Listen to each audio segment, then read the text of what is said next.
Big Sister Sam. More like big shitty crap. Oh my god. This episode from SpongeBob SquarePants sucks.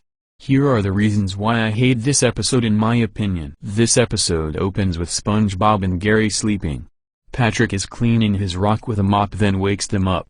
SpongeBob asks him why he is doing it, and he responds by saying his sister Sam Star is coming. Patrick also reveals that they were lost in the surf when they were only kids.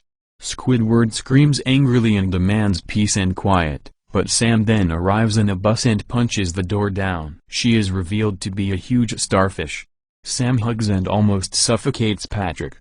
Patrick introduces SpongeBob to Sam, and Sam, mistaking SpongeBob to be a danger, protects Patrick by throwing SpongeBob. Patrick suggests that they go inside to play, but Sam explains how the house is too small. Sam then takes a briefcase filled with sand and constructs a new house, made of sand. Patrick thanks her. However, Squidward complains that his house is filled with sand.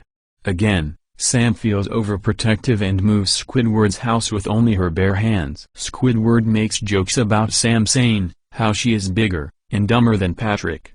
Sam responds by getting angry and then starting to cry because she already knows it is all true.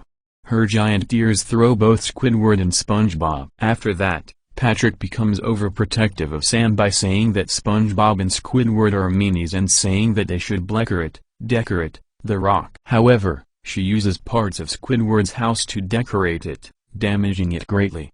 Then Squidward gets angry and calls her a thief. Then SpongeBob tries to talk some sense into Patrick, but Patrick does not care that Sam deliberately dismantled Squidward's house. Then he starts crying, thinking SpongeBob has become a traitor, and gets headbutted by Sam along with Squidward back to their houses, damaging his house further. Squidward gets angry and drops a rock on the house, ruining the spiffy.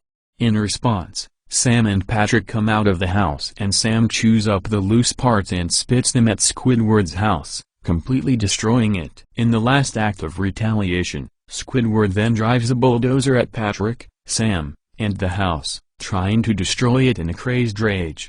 SpongeBob tries to stop him, but to no avail. Sam, who throws the bulldozer at SpongeBob's house, stops Squidward, who suddenly disappears for the rest of the episode. After that, SpongeBob finally becomes upset at the destruction of his house, making Patrick finally see what SpongeBob means. Patrick tries to tell her to control her temper, but she gets very angry and destroys her own home while Patrick sacrifices himself to save the house. Patrick lays there unconscious, but SpongeBob successfully wakes him up by using cookie dough. Sam feels very guilty and explains that she must leave. She is late for a manicure and shows them her nails. As Sam leaves on the bus, SpongeBob and Patrick laugh about their experience with Patrick's sister as the episode comes to a close. That SpongeBob episode was pathetic and weak. If you haven't seen it, don't watch it. It's a waste of time. I hope this SpongeBob episode gets taken off the air soon. Do you know who likes this SpongeBob episode? Jeffy from Super Mario Logan. I bet he likes to watch this SpongeBob episode 24/7. Do you know who hates this SpongeBob episode? Rosalina from Super Mario Logan. She hates this SpongeBob episode with a burning passion. Big Sister Sam sucks, and so does Face Freeze. Sandy's rocket is 1,000 quadruple times better than Big Sister Sam. End of rant.